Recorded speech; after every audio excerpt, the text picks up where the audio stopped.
So today I'm going to talk about a technique that I've never talked about before on the podcast, and I've been doing this podcast for a really long time, but this one is ninja, and it is a special way to negotiate that leaves both parties feeling very, very, very good, and it especially works on renegotiations if you find out that you're in a bad deal and you have to renegotiate the price. But before I jump into today's show, if you have not been to our website, you got to check out nextlevelwholesaling.com. If you are looking to make more money in your real estate wholesaling business, you want to do big, fat, profitable deals, you want to get off the treadmill of skinny margins and running around like a chicken with your head cut off, and you're looking to build a team that can run this business without you, go to nextlevelwholesaling.com and take that next level wholesaling assessment. It's right on the front page of the website. It's going to take you 3 minutes to take. And once you do it, man, it's going to be a real eye opener.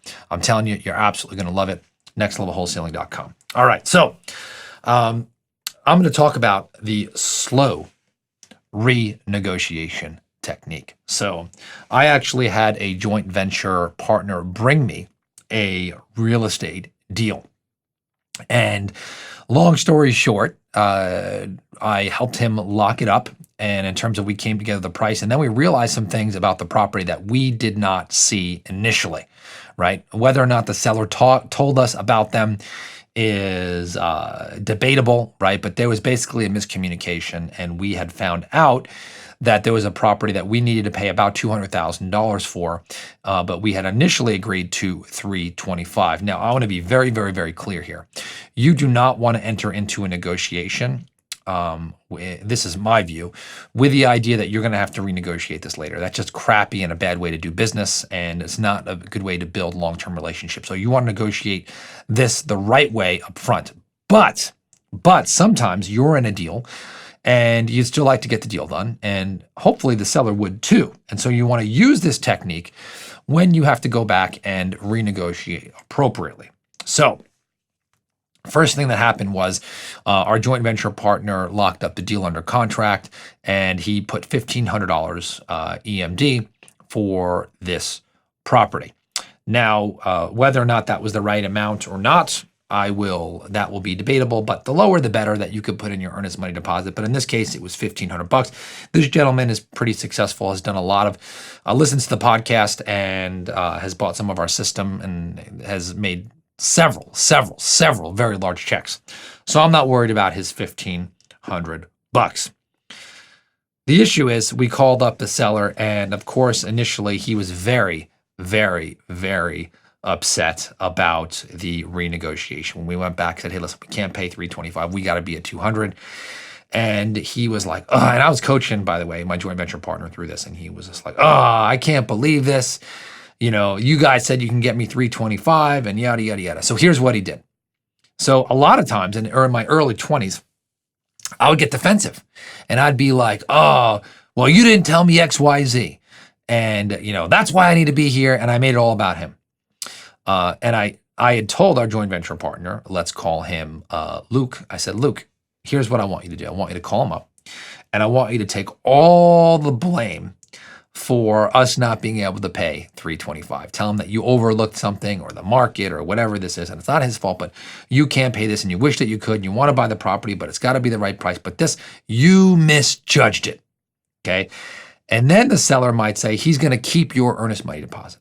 So when he says that, I want you to not say anything. Just say, I understand, right? And I get it, right? I would too if I were you.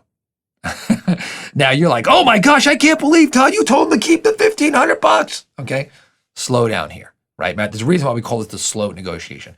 Now, I didn't say, you should take my EMD. I just said, don't argue with him. Right? Say, I understand. I totally get it. I'd feel the same way if I were you, right? And do not argue, right?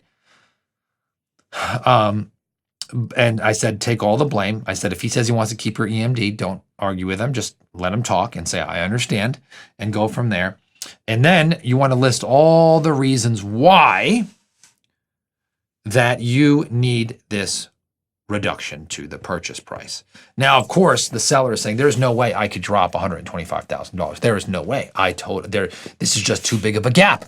And usually when it's that big of a gap, you're not going to get that reduction initially.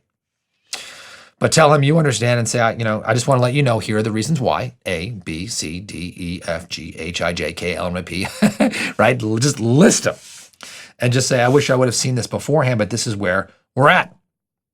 Then what I want you to do is, now that you've taken the pressure off, because here's what we did. Same exact situation with Luke. Luke took the pressure off, and now he's talking alternatives with the seller. Okay, so here's what, if I'm not going to buy it, here's the alternatives of where, if you want that money, that $325, here are the things that I would do if I were you. And list all of those things and have the seller agree. Here, I want to do this and this and this and this and this and this, boom. Then what you want to do is say, hey, is there any way that I can help you here? Right? I've got some resources. I've got the contractors. I've got the real estate agent. I know the people at the city. I know this. Let me just help you. I feel really, really bad about not being able to close it. And I just want to help you in any single way possible. Now, one of two things is going to happen. Either they're going to be like, screw you, or B, I could really use those resources, or C, well, what did you have in mind? And so I would say, look, again, like I'm going to have to do all these things if I buy the property. But if you want to do them, again, I'd be just, you could do them free of charge here, and I'll give those resources to you. But he may come back and then renegotiate with you. With that kind of gap, you may get it up front or you may not. So what I would say, hey, I'll tell you what, I know we've talked a lot about this today, and I totally get it. I do not expect you to say yes to this. I don't. I understand that I set that wrong expectation. And again, this is my fault. But I tell you what, why don't we talk? Maybe we could put our heads together and come up with some kind of alternative. And let's talk tomorrow at 5. And in the meantime, let me email you this list that I wrote out and all the stuff I found on the inspection or whatever this is, and email that to them and build just more rapport and say, okay, we'll talk tomorrow at 5. And it sounds like we're not gonna be able to bridge this gap initially, but let's talk tomorrow, review this, and let's talk again.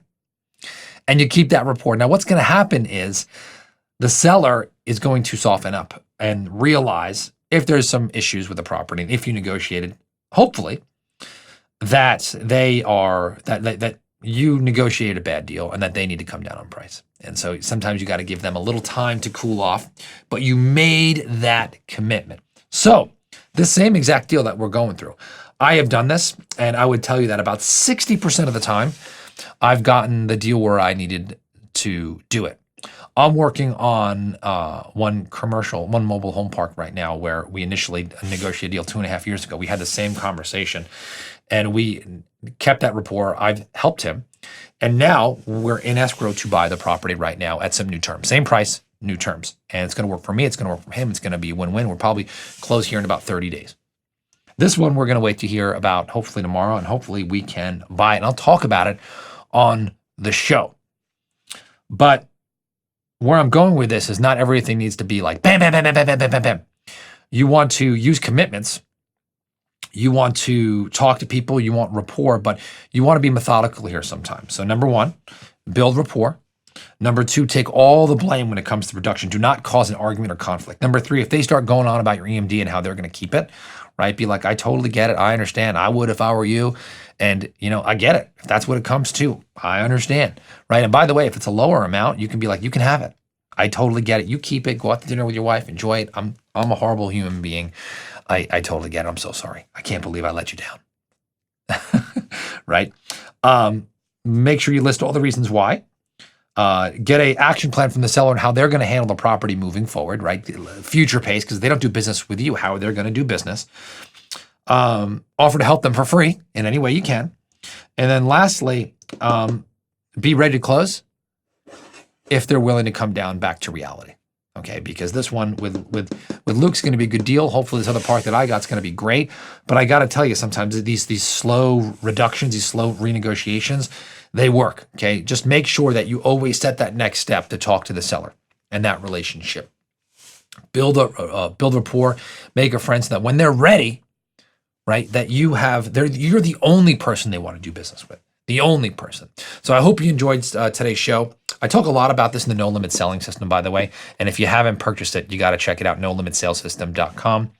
It's a phenomenal system, and the price is ridiculously cheap. So go to nolimitsalesystem.com. Don't forget to head on over to Next Level Wholesaling, take that assessment, and I'll talk to you on the next episode.